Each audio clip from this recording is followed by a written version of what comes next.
Imagine zipping across a bustling Asian city, not in a taxi, but in an electric vertical aircraft. Sound like science fiction. Yeah. Maybe think again. Yeah. Welcome, everyone. Welcome to this deep dive where we're stepping into what could be a pretty revolutionary shift in Asian transportation. Today, we're zeroing in on advanced air mobility, or AAM, specifically in Asia. And our main source, our lens, really, is the program for the Advanced Air Mobility Asia Symposium 2025. Right.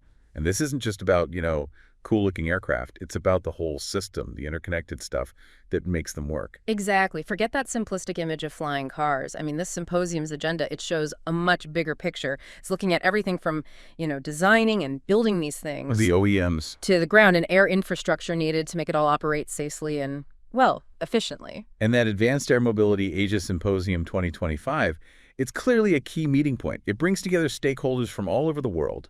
It's where they're tackling these sort of unique challenges and, let's face it, the huge potential of AAM in Asia's aerospace sector, which is already growing fast. Okay, so our goal here is to cut through the noise, give you a focused look at what's really important. We'll pull out the key trends, get into some of the complexities, and highlight the exciting possibilities AAM is bringing to Asia. Think of it as your curated insight. Saves you reading the whole program. Exactly. Let's get into it. Okay, so first off, you really have to appreciate the scale, the sheer dynamism of Asia's aerospace market right now. It's massive. Yeah.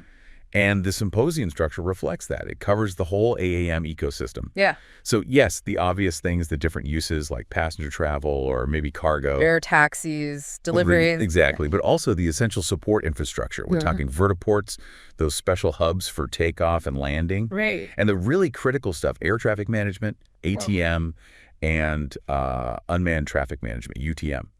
That's vital for safety and just making it all flow. Then you've got maintenance, repair, overhaul MRO, and of course the regulators. Their role in shaping this whole new aviation era is huge. Okay, let's unpack that a bit. It sounds like the symposium is really tackling the practical side head on. It's not just, look at this cool tech. It's grappling with the real-world problems of fitting this new kind of air travel into already busy, complex airspace. Precisely. A really central theme seems to be finding solid answers to basic but hard questions. Like, how do we guarantee safety, top-level safety during this transition? How do we make an airspace system that's fair and effective for everyone? Yeah. The traditional airlines, the military, and these new AAM guys. Those are big hurdles, especially when you think about how crowded the skies already are over many big Asian cities. What specific ways are they looking at to manage all that extra traffic? Well, the symposium aims to detail the specific tools, the technologies, things like better real-time tracking, communication. Also the human side, the training needed, and crucially, the regulatory frameworks. Those rules are essential for a safe, successful rollout. Right. It's really about getting everyone on the same page, fostering understanding and collaboration between all these different groups. So it's way broader than just the companies making the EV tolls, the aircraft themselves. You need buy-in, coordination across the whole aviation world, regulators included. Absolutely. Yeah. And underpinning all of that is this fundamental goal, showing clear benefits to society, building public trust, getting people to accept it, and ultimately widespread adoption. Yeah, people have to see the point and feel safe. Exactly. They need to trust the safety, the reliability of this new transport mode. Okay, this is where it gets really interesting, I think. The program gives us a concrete look at the specific talks. It's not just theory. There's an overview of the expected AAM market in Asia, right? Yeah. And a deep dive into the first practical uses, like will it be air taxis first, or maybe cargo and logistics? And importantly, realistic timelines. When might we actually see these services flying? And what's really insightful is the scheduled exclusive look at actual AAM tests happening now in Korea and Japan. Oh, cool. Yeah, that gives you real-world data, progress updates. It moves beyond just simulations and talk into what's actually happening operationally. It gives you a real sense of how close some of this stuff might be. Right. Seeing is believing, for sure. And talking about the rules, the framework for all this, there are dedicated sessions on the regulatory side. And it's not just local Asian authorities, right? They've got EASA, the FAA involved too. That's right. Insights from the major international bodies. And it looks like there's a specific focus on government support too, both nationally and even down to the regional, like prefectural level in Japan. how they're strategically helping it along. What kind of differences in regulatory approach do you think we might see across Asia? It's such a diverse region. That's a critical point, yeah. Getting regulations aligned across so many different countries with different aviation histories, different priorities, that's going to be a major challenge. I bet. Having EASA and the FAA there suggests, a push towards international standards, especially for certifying the aircraft, safety protocols. Makes sense. But how those standards are actually put into practice, enforced, that'll have to be tailored to each country's specific situation, their existing rules. The focus on regional support in Japan, for instance, shows they know that successful AAM needs local planning, local infrastructure. Okay, so how do you actually do this? Day-to-day operations. The symposium seems to be tackling that directly, too. Indeed. There are deep dives planned on operationalizing UTM, those complex systems needed to manage unmanned aircraft flow safely. Great, the drone traffic management, but for bigger things. Kinda, yeah. And the whole tricky process of integrating AAM vehicles into the airspace where traditional planes fly, they're looking at everything from the first small tests, the prototyping, all the way to scaling up and rolling out AAM services widely. What are some of the big tech hurdles there, getting these systems to talk smoothly and safely with old-school air traffic control? That's definitely one of the core challenges being discussed. Ensuring seamless data exchange, avoiding conflicts, maintaining safety levels. It requires sophisticated technology and new procedures. And what about the companies actually making the aircraft?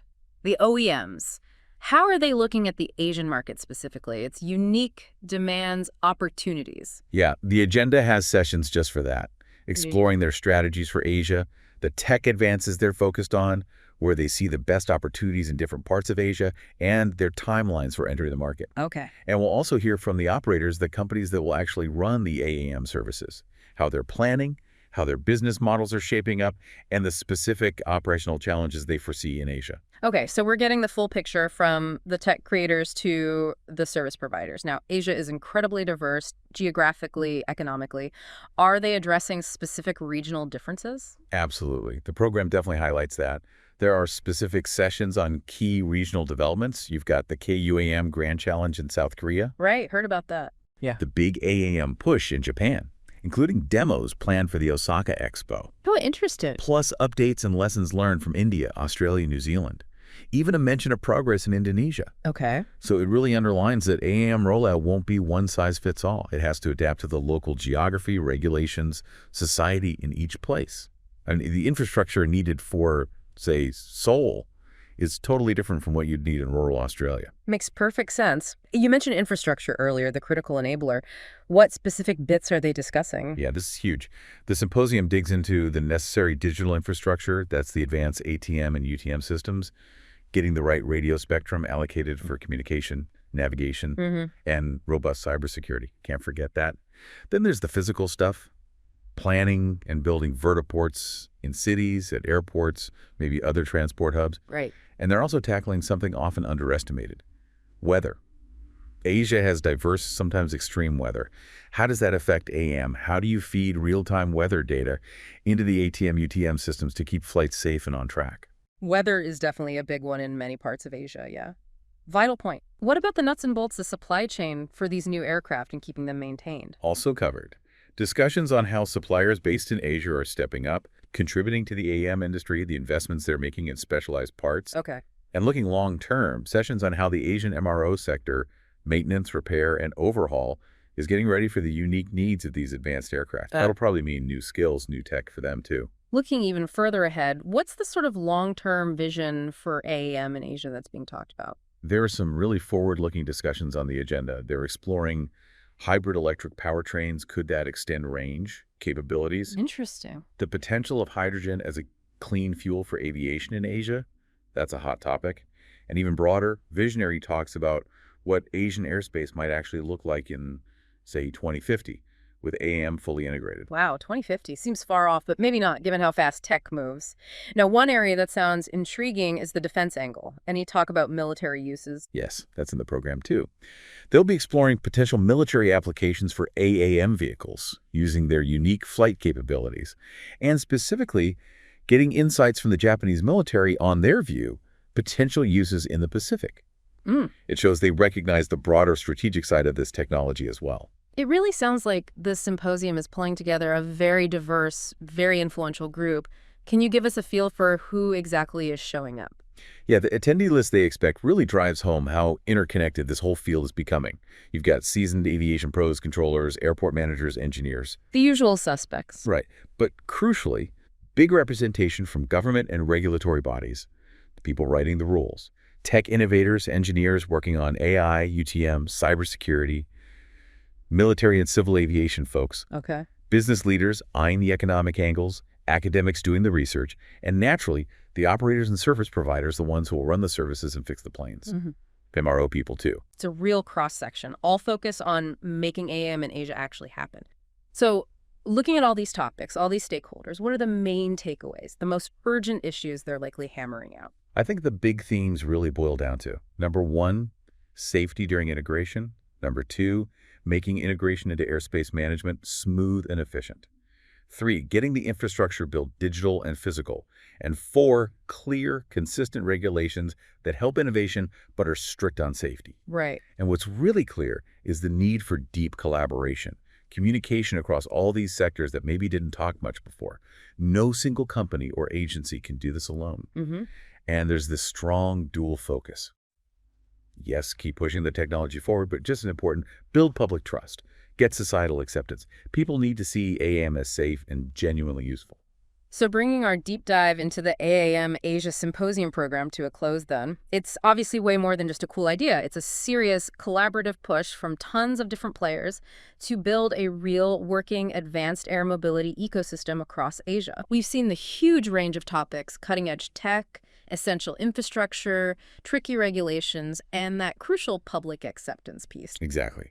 This symposium looks like it's aiming to give leaders, policymakers, innovators the knowledge, the connections, the insights they need to handle the complexities and really grab the opportunities AAM offers in this incredibly important region. Yeah. It definitely gives you a snapshot of the momentum building behind this transport shift. And as we've explored, the skies over Asia really are poised for a potentially massive transformation. It makes you wonder, what kind of fundamental impact will widespread AAM have on our packed cities, on our daily commutes, maybe even just our basic idea of what air travel can be? It's a fascinating question. Definitely something worth keeping a close eye on.